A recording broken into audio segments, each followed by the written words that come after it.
And welcome to the official post-game show for the Miami Dolphins here on 5 Reasons Sports. This is the final yard. So, Miami Dolphins win. They scored over 30 points, 37-17 against the Atlanta Falcons. It was an amazing experience for everybody who was watching. But before we get too far into it, let me just go ahead and say one more time that this episode of The Final Yard is brought to you by Thrive Fantasy. Now, if you want to just go ahead and get into the fantasy sports world, but you're not sure how to get started, you can go ahead and jump onto thrivefantasy.com. They'll make things a lot easier for you. All you have to do is focus on the top tier athletes. So if you know them by name, you'll be able to go ahead and choose them. Choose 10 of the available 20 players to build your lineup, and each prop will assign a fantasy value for both the over and under on how likely it is to hit. If you can hit the most props and rack up the most points, you'll win a share of the prize pool based on whichever contest you chose. So, over the course of their existence, Thrive has over 140,000 guaranteed prizes up for grabs, and just for week one alone, and has awarded over $4 million in prize money since their existence. Now, Thrive's Featured has $100,000 guaranteed, and it's only $20 to enter. The first prize winner takes $20,000. So what are you waiting for? Just go in there right now. You can use the promo code Dolphins, or you can follow the link in the description, and you can go ahead and get started. Sign up and prop up today. All right. So let me just real quick, my bad, Lou. Let me just add to that. I don't know if you've gotten a chance to actually did your actual for the Dolphins one that they're having. I did actually. Yes, I did. I actually went on the over for Waddle for touchdowns. And I think we're gonna eat off of that one. I think I also did over on Myles Gaskins with I think it was either 50 yards. I did it for the rushing. I did rushing touchdowns over. Yeah. I did not go. I did not. I went under on the rushing yards just because I'm more convinced that he's gonna run for like 3 yards and get a touchdown more so than I think he's gonna break free for a 30-yard run. Though I mean, all the running backs at this point, we could talk about. Well, almost all of them. Patrick Laird, my boy Patrick Laird. I saw a little juice from White Chocolate at the end. I saw a little carry at the end to the right side. That was it was all right, but he's buried, bro. He's buried in the depth chart, My guy, Jazz. What's up, bro? What are you doing, Jazz? Everything good? I mean, I'm just so excited to be on with you guys. I missed you guys. Cardona, my man, Sung. It's been a long time since I see you in the studio or something. So for sure, man. So there's plenty to talk about, plenty of awesome play all around. Let's just go ahead and say right now, and I'm just going to go ahead and call it, the MVP of today's game is without a doubt Sam Eguavoen. For real. Oh, damn. Okay. Four sacks. I thought we were gonna go with Tua, but okay, Tua. Nope. Yeah, Sam earned it too. If you want to pick on offense and defense, then Tua's on offense, but Sam Eguavoen on defense. 4 sacks, a safety. He was all over the doggone place. So give this man credit, and he's basically reminding everybody, hey, I used to start for this football team. Just because I'm a backup doesn't mean that I'm no good. It was an incredible performance by him. 4 sacks. 11 total tackles. Like nobody else even came close to what he did on defense today. It's nice to have that kind of depth now at linebacker with him, right? So that's I mean, that was nice to see. Out there, Scarlett was out there, AVG was out there making some plays. Baker was out there. I mean, the defense is going to obviously be our strength. With the secondary, with the D line. It's just having them all put it together and start getting it going for week one. I think we had an awesome, game for sure. But they didn't play Matt Ryan, they didn't play Ridley, they didn't play. I don't even know if Kyle Pitts played. So temper the expectations, but it's a good first step to get it going. Well, hey, we didn't play any of our wide receivers, right? So I guess it evens itself out. Although props to Matt Collins, who continues to make as much as he can out of his situation. And yeah, man, I love him. I love Matt Collins. I'm a big Matt Collins fan. So and let me tell you something. Let me tell you something. Officially, I have a lot of my buddies all of a sudden who are in the basically my private chat, and they're all now saying the same thing. And I didn't even have to prompt it. They're all thinking the same thing that I have been, that you might be able to get a 3rd rounder out of Parker because just how much Matt Collins is actually doing for this team. Again, you're not going to be able to keep all of them because I've been seeing a lot of talk about keeping Kirk Merritt, keeping Robert Foster, keeping these guys. You can't keep everybody. You just can't.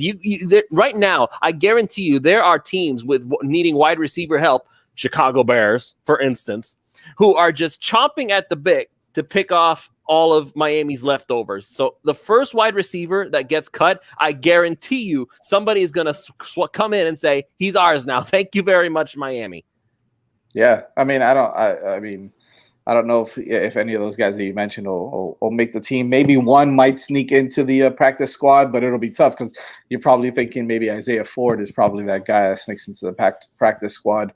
And but even him, because it's like Malcolm Perry bald. I'm gonna push back, Luke, because I'm gonna say, I'm not trading Devontae for nothing right now. We're literally a Mac Hollins and a Jakeem Grant, 2 drops each one for the sky to be falling. So I'm good. I'll keep them there in reserve. It's nice to know that they can do this. But I'm not going to rely on them for 17 games to do this. I need Tua with his top tier weapons.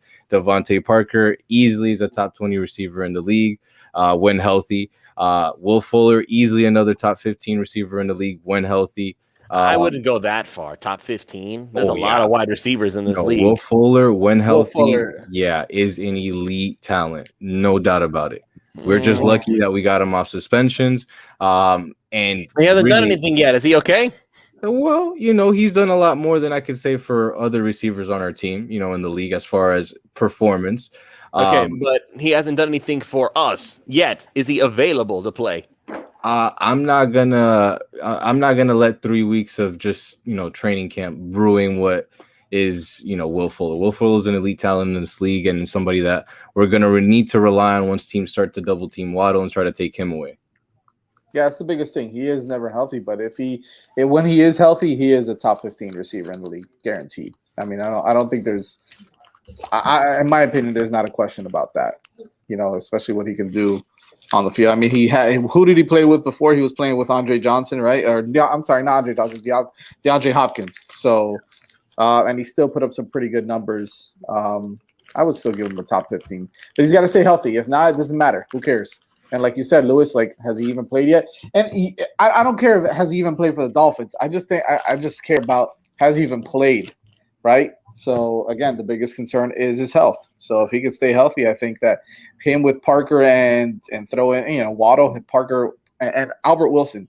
I think we forget to mention Albert Wilson. If he's healthy, I mean, I think that he's kind of that X factor guy on this offense. And I'll just keep saying it. Gesicki looks ready for an 1,100 yard and double TD touchdown, double digit touchdown year for me. Like that guy just looks like he's going to be the biggest benefactor of just being one-on-one with linebackers because they're going to have to double team Waddle. They're going to have to double team Fuller. So it really looks like Gesicki's going to blow up right now. And so, no, to Matthew Perdomo, Simba of Sports in the chat, no, we have not yet talked about the offensive line. Offensive line was better. I want to say it was better. I don't know how much of it was simply because the Bears' front seven is a lot more dangerous overall than the Falcons' front seven, because they are, without a doubt, they are. And not only that, they didn't even have their top pass rushers out there today. What's his name? Grady Jarrett. He didn't play. So he was not like the Dolphins' offensive line were in a lot of trouble today. That being said, there were still a lot of instances where I was very happy with what I was seeing. Tua had more time to throw than usual. There was some actual run blocking today, not consistently, but there was some good run blocking at times today. Austin Jackson looked better. Solomon Kinley looked better. Michael Dieter still looked decent. So listen, if we can get to decent as far as the offensive line is concerned, and we can safely say that they are okay, then I think we can go really far in this season, because we're watching Tua navigate the pocket like he's been a 10-year veteran. He's already gotten to the point where he feels comfortable, and I really think a lot of it has to do with the fact that this is now his this is his offense. This is not Ryan Fitzpatrick's offense that is being adapted to him. This is not some other quarterback trying to do his thing. This is Tua's offense built for him, with his old quarterback's coach calling in the plays, and George Godsey and Eric Studsville are both joining up together to say, okay, so here's what we're seeing from here. Let's go ahead and do this. And it's working out beautifully with Charlie Fry being the communicator of those plays. So the team that they have put together out there on the coaching staff, give credit to them for doing what they're doing with this offense. I think we finally found a winner here. Tua's offense is functioning here. And I understand that Michael Dieter had this moment where it wasn't that great, but listen, that happens in that happens in football. I still remember the time that's just last year that Patrick Mahomes ended up running for his life and getting sacked for 30 yards by Jerome Baker. That was a meltdown of the Chiefs offensive line. It happens. So if over the course of one half, Mike, the only one who really makes a mistake that puts Tua in danger is that one play by Dieter, I call that a win overall for the day. Yeah, I think there were a lot of positive. I think there's still obviously some things that need to get hashed out and worked out. It's clear that the plan, as far as right now starting, it's definitely Austin Jackson, Kinley, Dieter, Hunt, and then Davis. And if in the event, and I say if in the event, with it's probable more to happen than not, that he doesn't able to be playing 17 games. It looks like Liam is actually the backup plan because he played, I think, literally the entire second half at right tackle. So you see more or less what the plan is. I think all 5 offensive linemen, now that they've gotten, I guess, a little bit more continuity, I think there was the same starting 5 as last game. They basically played at practice like that the entire week versus the Falcons. So Eichenberg did spend a little bit of time at left guard during practice. He did. They're rotating that, but it's looking more and more like Kinley's pulling away from that competition there. So it looks to me like they're starting to gel. I mean, for stats purposes, 34 carries, 136 yards, for 4 yards a carry, 2 touchdowns, a long of 16. The running backs themselves, they made it happen as well. They took advantage of the opportunities that they were given, from Gaskin to Ahmed to Brown to Dokes, and it could have been more of the running backs feeling a little more aggressive, feeling a little more comfortable. But I would say also that I it's just solidly for me, Robert Hunt is the best offensive line in this team. Him at right guard, whether it's with Davis or Liam at right tackle, is going to be a problem. There's been, I think, 2 or 3 plays where I've seen them do lead ISO where they're just double teaming one guy and they're moving him 4 yards down the field. And I think that was on the 3rd and short where Malcolm Brown actually converted. So you see them start to, in a sense, create a bread and butter for the offense. And then as far as Tua, when it comes to the pass blocking, you see it's going to be a quick up-tempo offense. It's going to be 3 steps, get the ball out, Tua playing point guard to all the receivers and, with the tight ends as well. And it's really just going to be on him to not let the tackle situation kind of affect it right now. Eventually they do, hopefully grow up throughout the season. But as of now, it's going to be a quick passing game for me. I think it was fun to see, though. You saw the quick passing game. But then you saw that set up the nice, deeper passing route, I guess, to Mike Gesicki on near that. The tail end. Tua was testing to see what he could get away with. Yeah, because you start to build off of that with the RPO. That was really nice. The thing, what I want to kind of talk about a little bit is the guys behind those guys, Juan and Luis, depth, right? Depth-wise on the offensive line, if the first 5, right? If starting 5 kind of get cohesiveness and start playing really well together, then maybe you have a little bit of depth with Eichenberg and Skura at the center. You can move Dieter if something happens along the line, God forbid. And then I don't know. I mean, what, Greg Little, Larnell Coleman, are those the guys after that? Adam Pankey, I don't Greg Little, I think was a nice addition, right? Greg Little played with the 3rd string offensive line, and that bothers me. What I will say is that Larnell Coleman specifically, he does have some potential there. He's for sure. He has apparently the longest arms anyone has ever seen. So the dude has potential. It's just that as a 7th round draft pick, like every other draft pick, he's going to be a project. He's a long-term thing, but already he's showing signs that there's something there. So if in a couple of years, Larnell Coleman turns out to be a very good swing tackle, we could potentially move on from Jesse Davis. So again, it's always that give and take game. You always got to look for ways to save money when you can. You develop these guys so that they can replace these other guys. I don't think that Sam Eguavoen, his performance tonight would give me the idea of saying we don't need Benardrick McKinney anymore. But I would say that his performance today shows that if something happens to any of the linebackers, Eguavoen can very easily take in that spot and be like, okay, I got this until the other guy comes back. So that's what I'm going to do. And Peter Holland, I'm going to just break. I tweeted this. I don't know what CBS was doing, making it that Jason Strowbridge was a first round pick. I don't know who gave them that info, but it's so off. It's not even funny. Sources. Yeah, it's the sauces. Yeah, according to my sources, Jason Strowbridge was actually drafted in the first round, and that whole thing about being a 5th round pick was a sham. So no, that's not how it works. Okay, listen, nobody's talking about Reed Sinnett, man. 2 for 2, 7 yards and a touchdown. Come on, baby. We got a quarterback controversy on our hands. Clearly, it's like, and this is why. What was it? Who tweeted this? And this is why Tua is in trouble next time on the herd with Colin Cowherd. Oh, Jesus. Like I would love to see. I dare Colin Cowherd to come on to his show tomorrow and say, not on Monday rather, and he says something along the lines of, "Well, Tua wasn't that impressive." I dare you to try and say anything like that. Name me one thing that you can say that Tua did wrong today. One. Oh, he'll figure it out. He'll figure something out. He'll do mental gymnastics to figure it out. He'll talk about the spread against the EPA with RPOs. He'll find a bunch of acronyms that make no sense together and just combobulate it, mix it in, come out and just regurgitate it like it's nothing. All right. Well, how about Joy Taylor? She's supposed to be a woman of her word. What's she gonna say now? She's gonna ask for more patience for Joe Burrow. He's dealing with his knee. He's coming back. But no, let's stick a little positive right now, right? So Tua, this is positivity, man. No, this is positivity right here. It's like shove it in your face. Deal with it.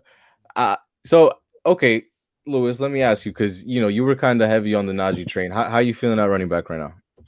I mean, at running back, the offensive line is going to make or break that running back room. Like I said, I wanted somebody with a lot more talent. I know that he did not have a great performance lately because I saw the graphic that Kalen Ballage apparently did better than Najee Harris lately. Yeah, but that didn't count the 40-yard reception he had. Okay, well, he caught the ball. So can we leave him alone about that now? But so anyway, But listen, catching the ball, Gaskin made a great catch. Savon Ahmed doing some awesome stuff there. Jared Dokes doing the same thing. Like for real, anywhere on this running back room you want to look, there's something there with these guys. I'm not going to say that they're going to turn into elite running backs anytime soon because they're not. But I will say that if you just run hard and make it so that you fight with a little bit of anger, the same kind of if Myles Gaskin had the body of Kalen Ballage, he would be an elite running back. I would say that for real. The way that he runs, with how much power, how much effort, he would be an elite running back. But the Gaskin's own physical limitations are what holds him back. Nothing else. I'm okay with the running backs, man. I've never been a fan of needing an elite back to win in this league, especially nowadays. So I'm okay with it. I know a lot of people need an elite back. That was want an elite back. Want an elite back. I didn't think we needed one. I think that I wanted one because I feel like that would have been like the last piece of the puzzle. The elite running back that makes you say, hey, you can't just focus in on the wide receivers. We also have this guy waiting behind the line of scrimmage, and he's like, oh, well, I could take the ball at any moment and run it down your throat. Gaskin and them aren't that, but they can definitely get the job done. Yeah, they can get the job done more than get the job done. I like Gaskins. I like Ahmed. Obviously, he's been a pleasant surprise.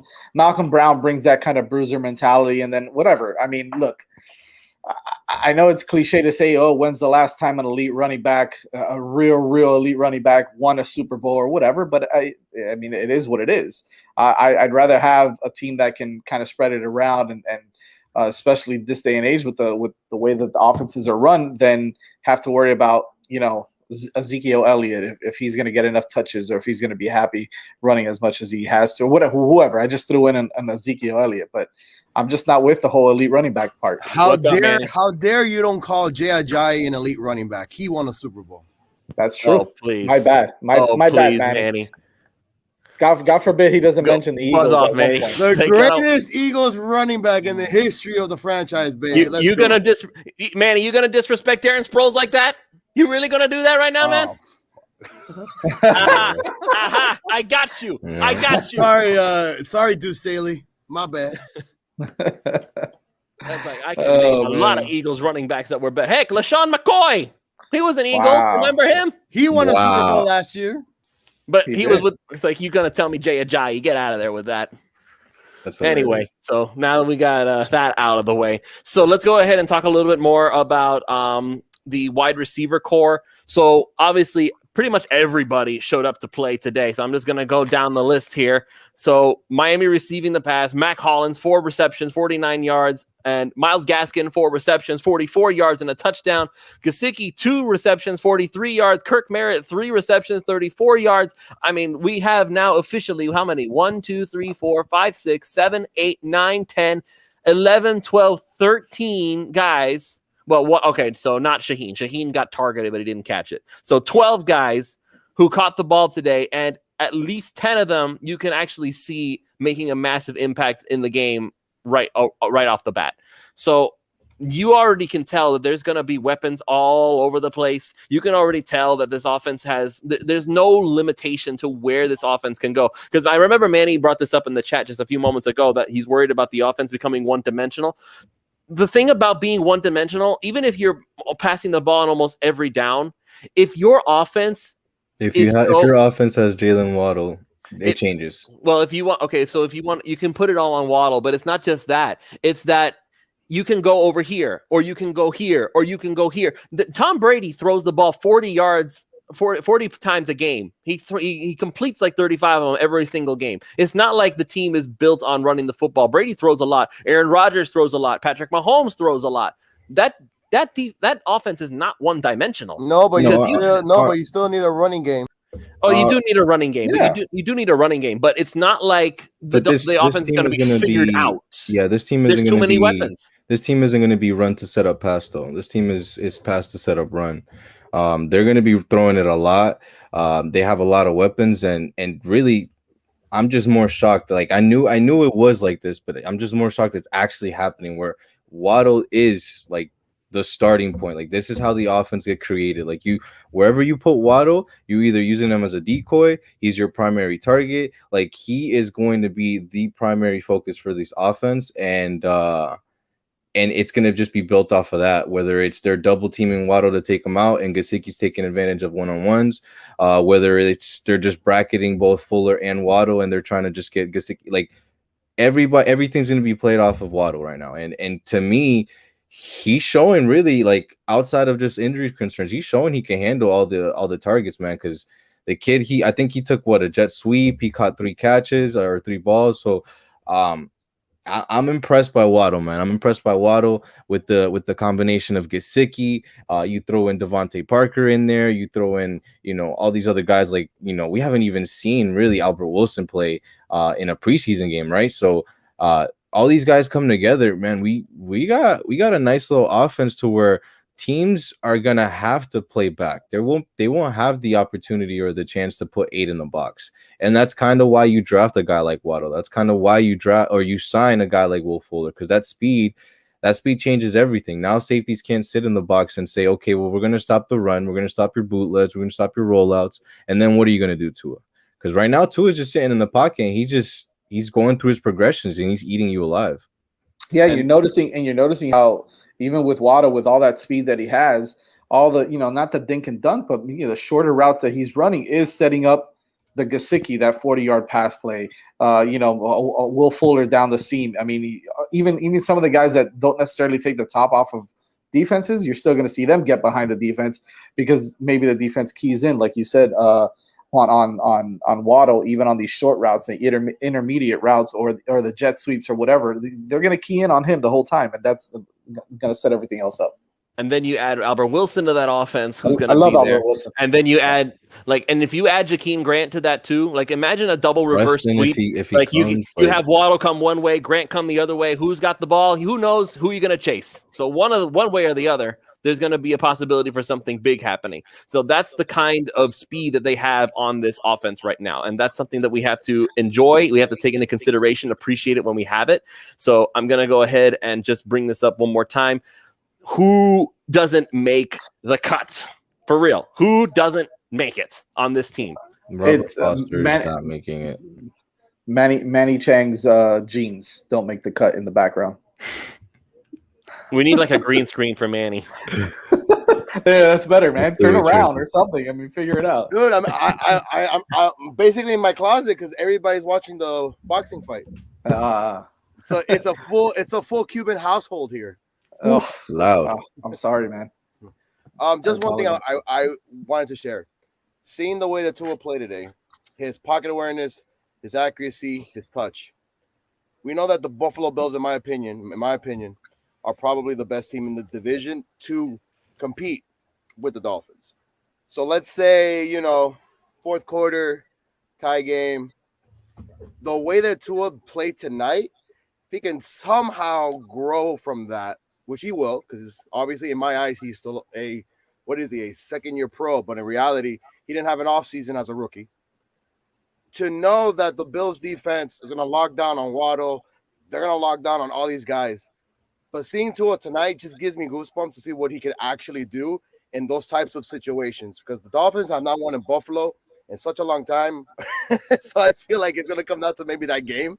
Well, Brian Flores is 0-4 against Buffalo, so that's why, I mean. So is every other head coach in Miami lately. Oh, Jesus. But no, man, it gives me goosebumps because there's just so many guys that you can lock down. And I think Lewis says, he kind of said it best. When everybody is one-on-one, they're all covered, you need your quarterback to make that play. And I think Tua can be that guy. Not saying that Ryan Tannehill couldn't. He just never did it. And Tua, to me, his pocket awareness today was just it just opened my eyes and thinking, damn, like, you can go on the road when it counts and get those first downs and be able to find your third or fourth, fifth options that normally it's kind of hard to do unless you're a really good quarterback. Not great, good. But yeah, that's kind of exciting if I'm a Dolphins fan.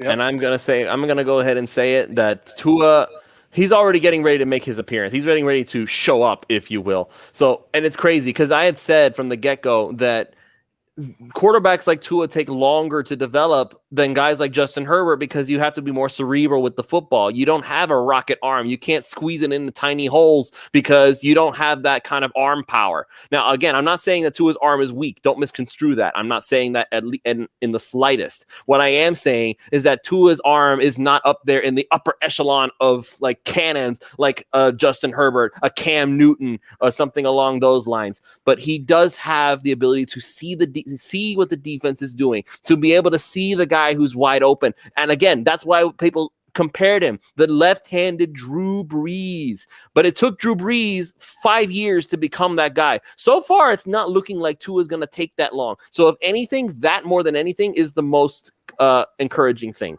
It also took Drew Brees to work with a single coach for a long time to get better and better and better. And Tua has not had the option of doing that. Maybe this is the year where that it grows and that good continuity with whoever becomes his head coach going forward, which hopefully is Brian Flores and company, they can grow on that. Because, man, like, to me, this division is up for grabs. I don't care what New England did on Thursday night on my Eagles. It is what it is. To me, it's the Miami Dolphins and the Buffalo Bills' division for a long time.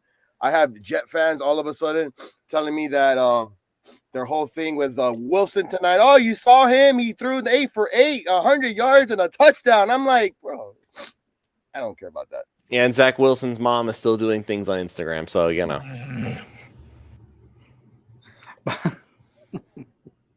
Anyways, Juan, you were talking about the wide receiver. You said Robert Foster doesn't make this team? No, yeah, I think Matt Collins is just completely just destroyed him in the competition.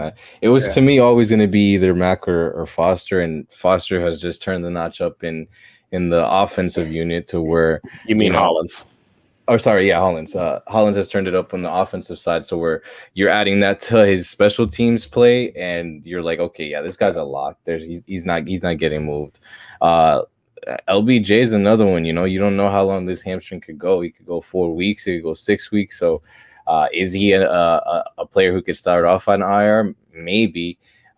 Preston, we just got him back from PUP, but he's still not going through team activities. They said that maybe he'll get into it this week, so we'll see if he even starts to play week 3. Kirk Merritt had a good game too, but ultimately it's going to be, for me, Devontae, Waddle, Fuller, Albert Wilson, Mac, Malcolm Perry for me. Yeah. Wow, over Jakeem Grant. So we're keeping 6 guys. I think how much of this is you actually thinking Perry deserves the spot, and how much of this is just you refusing to give Jakeem Grant a spot on this roster at all costs? It's probably say neither actually, and more so just because if you've seen throughout the preseason, and you could take it one of two ways, they've given a lot of opportunities for somebody to step up as a kick returner or as a punt returner. Whether that's Malcolm Perry, whether that's Noah, whether that's Lynn Bowden Jr., whether whoever it is, they're given the opportunities for a reason. You don't necessarily. Nobody has even come close. Just saying, except for Waddle. Like the truth is, I mean, like Jakeem Grant is one of the best kick returners in the game, right? And all pro. Yeah. So I mean, that's just it's tough to get rid of a guy like that has so much value on special teams as well. Him and Matt Collins. And he I like Perry. Yeah, and I like Perry. I think Perry he's very versatile. And that's the thing, right? So he can do a lot of things. Very versatile when you drop passes on 4th down. Well, he caught a bubble screen for 29 yards too, though. I mean, my issue with Perry is Juan. Yeah, sorry. Why do you make so much sense? You had it ready. You had it ready too on the paper. My issue with Perry is that, yes, he's versatile, but they don't use him like he's versatile. Why isn't he taking handoffs out of the backfield? Why isn't he throwing the football like he did at Navy? That was the whole allure of getting Malcolm Perry in the first place, is that wildcat craziness, that possibility that he can take off and run with it at any given moment. Why are they not using him that way? Because if you take that away from him, then he's just another mediocre wide receiver that we're going to have to part ways with eventually. Yeah, but he's not costing us $4 million a year, though. There it is. There was the shot. I knew it had to come out eventually. It's honestly, that's what it comes to. If you're gonna tell me that Malcolm Perry is Perry just cannot compare in the speed department. Little bit. I'm not even comparing speed department. I'm talking about hands. You mean that drop that he did have that nobody's ignoring and everybody's ignoring because of the awesomeness? Listen, Grant caught a bubble screen too. He ran with the football. So for sure, but I have 5 years of Grant of knowing what Grant is. I still don't know what Malcolm Perry is. I'm not going to continue to pay $4 million for a position that in 5 years is going to get phased out. Kick returners and punt returners are dying out, bro. There's literally like the threat of it at this point. He's on offense too, and he have a rapport. He's been catching passes and touchdowns from him all camp long, and now in the preseason, he didn't drop anything today. Give him some. It's like you're looking for all the bad stuff that Grant has done in the past. This is supposed to be a "what have you done lately for me" league. Why is it that Grant's the only one who can't get out of the past? So then, why is your stance the way it is for Devontae Parker?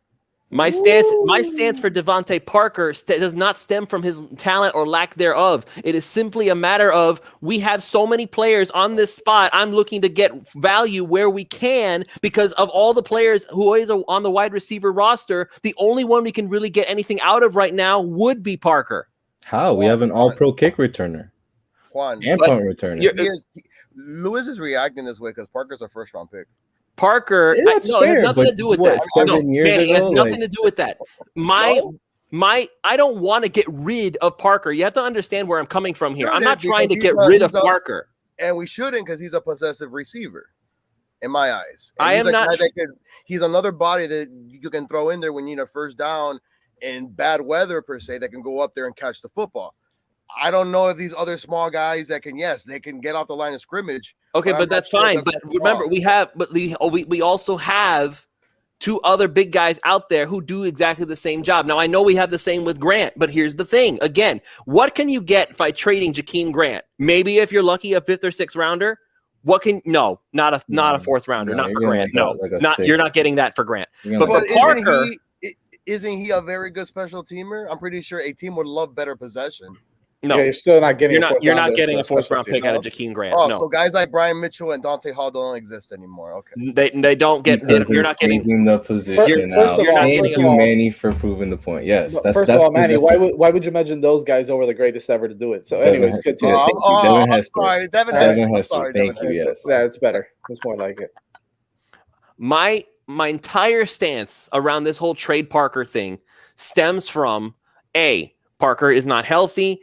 B, Parker has value to another team out there because of A, his contracts, and B, his ability. That's something that you can get something out of. If you try to trade Jakeem Grant, you'll be lucky if you get a 6th or 7th round draft pick out of him. If you trade Devontae Parker, you might be able to get a 3rd rounder out of him. So that comes down to what the value is. And we can replace what Parker does with other players on the roster. It's not like Parker is unique in what he does. I'm sorry, Lewis, but okay, so let's go based off the value you just said. Why would Devontae be worth a 3rd or a 4th round pick when Jakeem's only a 6th or 7th? Because Devontae's better.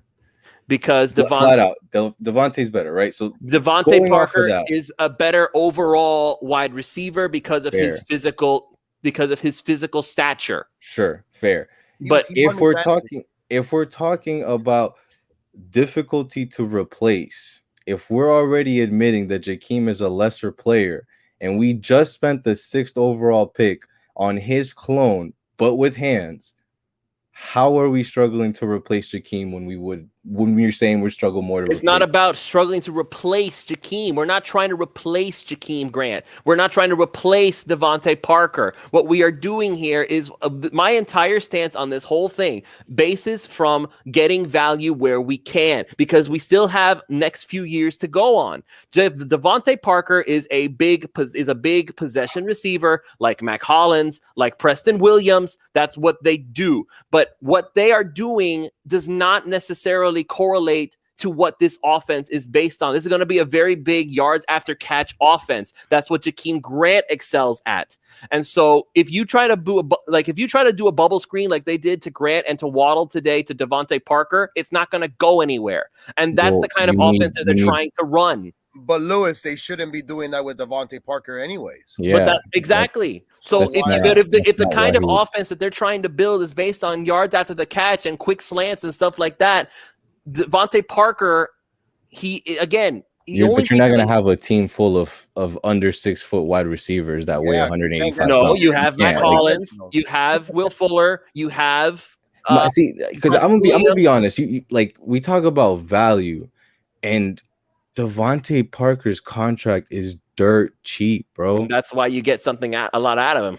But like all these things that benefit us, you're just like tossing it out like it's nothing, dog. Lewis, I am giving Parker 1 more year. 100%. I'm riding out with the last 2 years on this deal, bro. Because it's just only gonna run out, and then if you don't re-sign him, what do you lose? Nothing. And if anything, you get compensatory picks because he's gonna play a lot. Exactly. But like you don't know if he can build something with Tua. I'm not saying he will. Listen, Tua has plenty of weapons to throw to, but a guy, listen, like getting that yak 11 yards, 12 yards, 13, and I understand his career hasn't been consistent, but those type of numbers do help later on, especially when you actually have more weapons around you.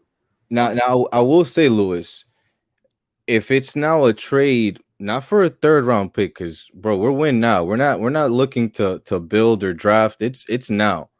So if you're telling me that we can go out and talk about an Eagle in, I think it's Andre Dillard, I think his name is Andre Dillard. Yes. Yeah. He's very unhappy with his situation. If we were to say finesse a trade where Devontae for a starting tackle or something along those lines, all right, I could be down for that. But a 3rd round pick, bro, I don't care about picks right now, bro. Like we're trying to win, and if it doesn't show you that, think about why Greer wouldn't keep his own 1st round pick, why he would go ahead and try to keep 49ers 1st round pick. They're trying to win this year. That's a tough question. Do you trade Albert Wilson? You shouldn't. No, I don't think so. I wouldn't trade Albert Wilson either. I would not. My idea. I think he's the X factor on this team, so I like him. Okay, one more time. I'll say it. My idea for trading Devontae Parker is not based on Devontae Parker not being good, and I'm not saying Devontae Parker has nothing to offer on this offense. I'm only saying, if for the sake of keeping all this other talent, the only one you could feasibly get value out of is Parker. I'm not even saying they should trade Devontae Parker. Did you ever hear me once say that they should trade Parker? I'm saying the only one worth trading where you would get something out of it is Parker, and it would let you keep some of this other stuff. That's the only thing I've said. But you're also saying because of his uniqueness of being that big body to go up for the ball, You're saying there's tight ends on this team that can do that. There's Hollins that can do that. So you're saying those guys. I'm saying that we have the luxury of being able to potentially replace it. Other teams don't. That's what I'm saying. So if you can get a much better left tackle or a much better right tackle by trading Parker, would you do that? In a heartbeat. If I knew for a fact that I was going to get this guy healthy. But again, that's a what if story that we can't really go into because, again, my only concept of this is that if they were to do it, I wouldn't lose sleep over it because of what they have. If we did not have Matt Collins, if Preston Williams was still on injured reserve, I would be saying, heck no, you don't trade Devontae Parker. I'm only saying that it's something to think about to be able to keep this other talent that we so desperately want. We want Kirk Merritt on this team. We want this guy. We want Matt Collins on this Merritt, bro. I'm gonna just be real. That to me is no contest. If you're gonna tell me, do you want Devontae Parker or Matt Collins? I want. You're Devontae missing Parker. the point, Juan. No. I get your point, but bro, I mean, if you're telling me, do I want Jalen Waddle or Albert Wilson over Jakeem? Again, I'm picking the other two over Jakeem, bro. Like it's a no-brainer to me, dog. Like Devontae is clearly a much better upgrade over Matt Collins, Robert Foster, whoever you. Preston Williams, like Devontae has performed at the highest of levels, bro. I'm not ready to throw that away yet. Like I said, game back then. I never said they should. Only that he was the only one I would think about trading. Who's the best receiver on this field on this team when everyone is healthy? Right now? Albert Wilson. No, if everybody is healthy on this team. Albert Wilson. Will Fuller. Stop, Lewis. Stop. Oh my God. What he's gonna? You said Albert Wilson? Albert Wilson's the best receiver? No, it's Will Fuller. It's Will Fuller. It's Will Fuller all the way. Will Fuller all the way. When everybody what Albert Wilson can do. And I haven't seen much of Will Fuller lately. In all honesty, I think Albert Wilson also because in the system that he was in with Kansas City. What can Albert Wilson do? You see all those weapons that Kansas City had. I mean, if you're a slot guy, no offense. If you have speed, I'm sure you'll probably do great as well. I'm just saying. I'm still not convinced we're going to see much of Will Fuller. Okay, I get it as a Dolphin, but as a Texan, you saw everything that he could become when he had a weapon on the other side of him. And that could become something. You want to talk about money. We're paying Will Fuller $10 million to not practice and not do anything. That's a risk, Lewis, that you take. That's a risk you take. That's a risk I'm taking for Will Fuller. Hey, for $10 million for Tua to have a guy they can actually throw deep to, that's a risk you take. I'm like in shock. You really said Albert Wilson? For real, Lewis? Albert Wilson? Jalen Waddle just got drafted, bro. Like, fine. You don't like Will Fuller, fine. But what? Like Albert Wilson? 3 weeks. Jalen Waddle is still a rookie. 3 weeks of camp, and mind you, he hasn't practiced in 2 weeks. Oh man. So, like 1 week of camp. That's all right. Okay. In the tube, bro. Okay, bro. I guess I'm living up to my self-proclaimed title. Lewis, after week 4 and 5, I'm going to look at this team, and I'll let you know how I feel about the wide receivers. But to me, Will Fuller still has not yet been able to go out there. Yes, it's questions that need to be asked, but yet we're not playing New England in week 1 yet. So I'm not going to overreact. Cap for life, but Will Fuller and Preston Wilson. Let me tell you, if Preston Wilson plays next week, that'll be impressive. That'll be really impressive, bro. He's going to come out of retirement and play a different sport. That's awesome. By the way, somebody did. Awesome. Somebody did. I love Preston Williams, by the way. I think Preston Williams might be the most talented guy if he could stay healthy and be consistent. Again, I get it. Yeah. He has the case of the dropsies, but that guy is super talented, man. That guy is very. I mean, he's got skills. I love Preston Wilson. If Preston Wilson can actually catch half of the footballs, he'd be dominant. Talk of being traded. Yeah. Parker would be expendable. Exactly, Parker would be expendable. But because of the contract he has right now, it's fine to keep him and see what could happen. I feel like we're kind of arguing what we're willing to forgive from one guy and what we're not willing to forgive from another guy. That's kind of what's going around in circles here. So that's what we're doing here. I love it that you caught on.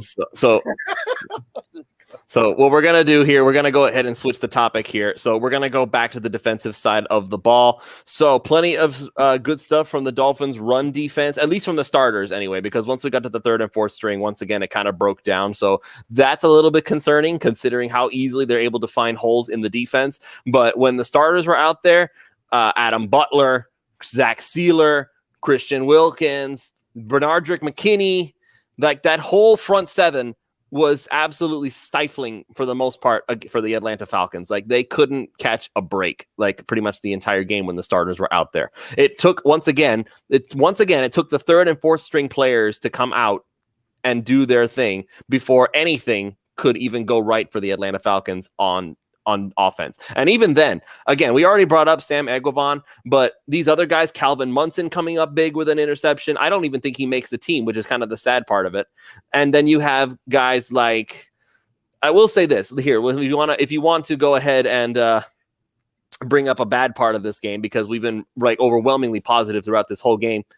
Noah Igbenogany, like the only time I saw him, he was getting beat three times at least this game. That's a concern for me again. Like I want to be patient with him, and I'm going to be patient with him, but it doesn't look like he's catching on. It really doesn't. It looks like he's still always like 2 steps behind whoever it is he's trying to cover. And these are like second, third, fourth string wide receivers. There's no reason for him to keep getting beat like this. I'm wondering if he's in his own head. Was it me, or did he look slow on that kick return also? No, that I think that's why they immediately went to Malcolm Perry, because Igbenogany on that kick return looked like he had no idea what he was doing out there. He looked lost doing the kick returning. That's very concerning that you're going into your second season and you just look absolutely like the stage is just too big for you. He was better in his rookie season. That's what I'm starting to get at. Like in his rookie season, he actually did better. And now it's almost like he's overthinking things and he's like starting to get into his own head. He needs to get out of that funk, and he needs to get out of it in a hurry, because if he starts to regress because he can't stop thinking too hard, then he's not going to have a very long career. Thank God for Eric Rowe.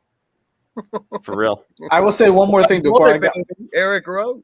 I'm going to say one more thing before I got to get out of here. I liked Jalen Phillips on the field. Finally got to see him play a little bit.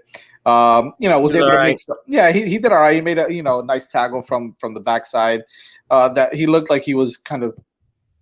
I mean, he was hustling. He was playing. I mean, he played all right, but it was nice to see him on the field again. So that's all I really. I mean, everybody else on defense, like you said, the starters played relatively well, especially the front seven, I guess, and then Sam Eguavoen, forget about it. I mean, he was awesome. He was awesome, and I'd love to have him with that depth, because you never know what's going to look. Elandon Roberts hasn't played yet, and that's another guy that we're probably going to depend on a little bit. But if he can't play, Sam Eguavoen is right there to kind of take over for. I don't know if they play the same position at linebacker, but it doesn't matter. I mean, he's someone nice to have as well. So I like what he did.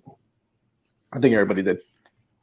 Jalen Phillips, I mean, look, man, I wanted to see more from him. I need to see more from him. I want to see him in practice. I want to see him play more in the preseason. Like, I want to see him play more next week, because I didn't see anything elite about Jalen Phillips today.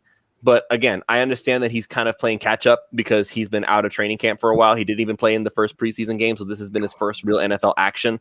But I want to keep seeing more from him. I didn't see anything that made me open my eyes and be like, wow, that's definitely worth a first-round pick. Not yet. We'll see. We'll see. He didn't play a lot of third downs either, which was kind of weird. I mean, there was a couple times where there was like 3rd and 20 or 3rd and long. And because you had Ogba, you had Van Ginkel. Right. So, but we'll see him in the. Do you know what could help out struggling corners on defense? When you pass rush. When you have a pass rush, yeah. Of course. So who knows? Listen, we just have to be very, be patient, man. Like, these guys are rookies. At some point, they're getting everything now thrown ahead of them, something that Tua was not able to do last season. Yeah. Everything went through his damn Zoom. Like, and then to see what he's doing now, especially tonight, to me, it's just something. It's just one of those highlight reels that I'm going to go back and watch tonight and tomorrow, and just to see him go through his progressions, man, was just something that we all saw in Alabama.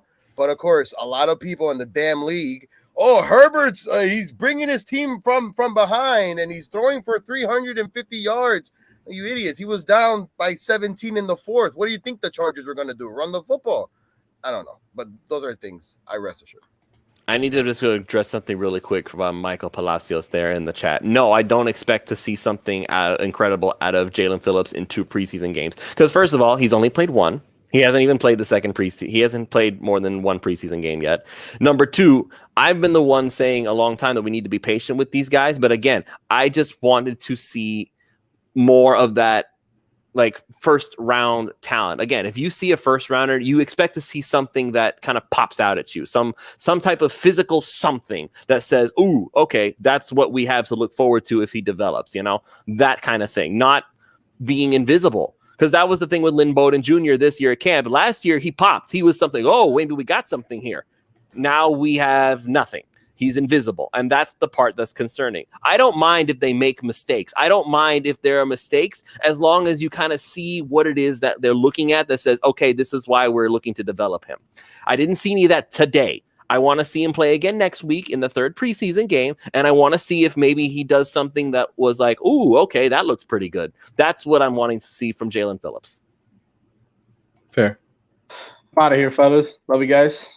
Thanks for having me on. Hopefully I can do this more with you guys. Appreciate you, bro. Love it. All right, Jazz, thank you very much. Much appreciated for you coming on. All right, that was Jazz Santana. You can go ahead and find him, I believe, at the same @ on Twitter. Go ahead and give him a follow. So we're going to go ahead and get ready to wrap this up, but I just wanted to go ahead and ask you real quick one. Was there anything else that we didn't touch on that you wanted to kind of talk about a little bit more? Eric Rowe, man. Eric Rowe just seems like he's, again, going to put another step forward. And last year, all he really did struggle with were probably 2 tight ends in Kelsey and Waller, which 99% of the league would struggle against. Yeah, Darren Waller and Travis Kelsey, 2 different beasts. Yeah, so, but to me, Eric Rowe seems like he's really just feeling even more and more comfortable than even just last year. He feels like he's not even really taking any snaps off. So I think Eric Rowe's looking like he's about to have a really, really big year. And I'm thinking so too. And again, he's kind of the underappreciated guy on this whole secondary. Like everybody talks about Xavier Howard, they talk about Byron Jones. Now they're talking about Javon Holland, which is great. And he didn't play tonight. And he didn't even play tonight. But Eric Rowe, got to give this guy some love, because who knows how many tight ends he's kind of erased from the game. That's the thing. Literally, he's the tight end eraser. They disappeared. They're not there. Yep. So that's why you don't see him, because they're not even looking in his direction. That's the kind of crazy thing about it.